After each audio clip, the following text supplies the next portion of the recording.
저희는 지금까지 우리 청년들의 열악한 신용과 일자리, 그리고 자산 격차와 사라져가는 문화까지 신음하는 청년들의 목소리를 들어봤는데요. 그럼 이 어두운 터널의 끝엔 무엇이 기다리고 있을까요?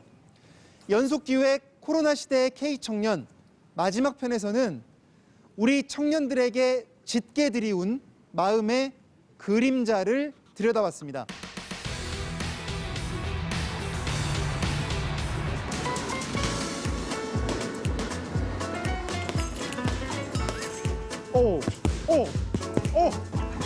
아니 저도 하체가 좀 나름 튼튼한 편인데 공부하다가 진도가 막히거나 좀 이해가 안 갈 때 좀 많이 답답하거든요. 그러니까 뭔가 울분이 생기는데 네. 이거를 못하게 한다면 누군가가 네. 그러면 내 삶이 어떻게 달라질까요? 그러면 좀 답답해서 아마 미치지 않을까 싶어요. 근데 아까 치는 거 봤는데 이런 데 맞으면은 한번 맞아보셨어요? 죽을 것 같아. 코로나 때문에 뭐 알바도 잘리고 맞아요. 뭐 이제 뭐 학교도 다 비대면이고 그래서 찾아왔다고 하는 회원이 있었어요. 코로나 이전과 이후로 나눠서 봤을 때 굉장히 많죠. 굉장히 많죠. 이렇게 밖에서라도 스트레스를 풀어야 하는 데는 그만한 이유가 있습니다. 좁은 방 안에서 생활을 해야 되잖아요. 햇빛도 안 들고 일어나면 몇 시인지 모르겠는 거예요. 점점 무기력해지고 진짜 코로나가 심할 때는 며칠 꼬박 샌 적도 있어요. 창을 열었는데 콘크리트 벽이 보이네요. 불이 끄면 네. 지금 낮 시간이잖아요, 지금. 지금 한 3시 됐나?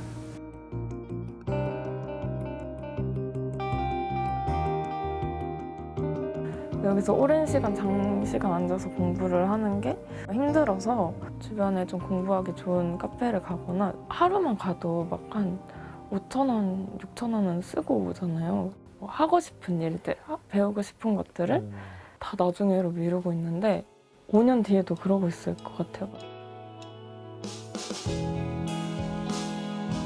대중교통을 딱 탔는데 진짜 숨을 못 쉬겠는 거예요. 너무 불안하고 손도 막 떨리고 진단을 받으니까 불안장애랑 우울증이랑 있다고 하더라고요.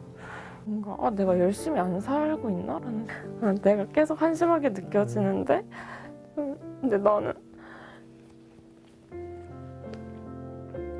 잠시만요.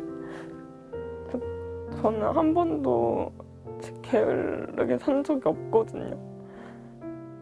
근데 나는 왜 이렇게 남는 게 없을까 이런 생각을 요즘 들어서 되게 많이 하는 것 같아요. 청년들의 일상 곳곳에 위험 신호가 나오고 있습니다. 우울감 정도를 조사해봤더니 평균은 23점으로 이제는 중간 단계를 넘어서 대부분 치료 직전의 우울증을 겪고 있었습니다.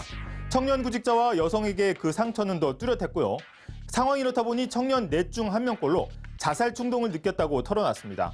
2년 전보다 10배로 늘었습니다. 그리고 이 위험 신호는 이제 점점 현실로 나타나고 있습니다. 이 업체는 최근 들어오는 의뢰가 코로나 이전과는 확연히 다르다고 말합니다. 이번 현장은 현재 어떤 상황입니까, 그러면? 조금 이제 냄새가 좀 난다고 해서 건물주분이 연락을 주셔가지고 책상에서 돌아가신 것 같다라고 하시는 그런 그 정도의 단서가 있어서. 네, 지금 이 근처에서 작년 겨울에 공무원 시험 준비 중이신 20대 여성분이랑 30대 남성분 두 분이 극단적인 선택을 하셔가지고 한 10건 정도 나간다 보면 한 7, 8건은 그 젊은 분이라고 저희가 청소 작업 기간이 한 4일에서 6일 정도가 걸리는데 정말 청소하는 그 기간 동안조차도 사람들 왕래가 없어요. 청소를 하는 순간도 외롭고 빨리 끝내고 가야지 하는 생각들이 드는데 하루는 거기서 얼마나 외로웠을까.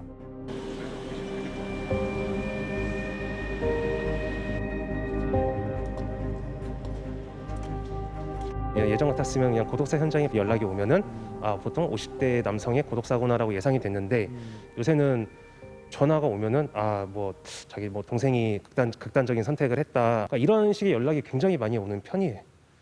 뭐 88년생, 91년생, 지금 전기요금, 가스요금, 체납, 독촉 고지서들이 좀 많이 있습니다.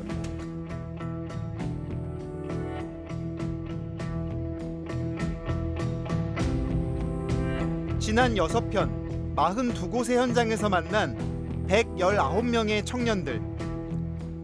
코로나라는 사상 초유의 재난을 방패막이 하나 없이 온몸으로 견뎌야 했습니다. 저랑 저희 부모님 모두 비싼 등록금을 내지 못하는 것이 잘못이 아닌데 왜 우리는 서로에게 죄책감을 떠안으면서 살아야 할까? 한 달에 막 몇십만 원씩 되는 월세를 내고 살면은 돈을 절대 모을 수가 없어요. 그러면은 제 집을 가질 수가 이제 없는 거죠.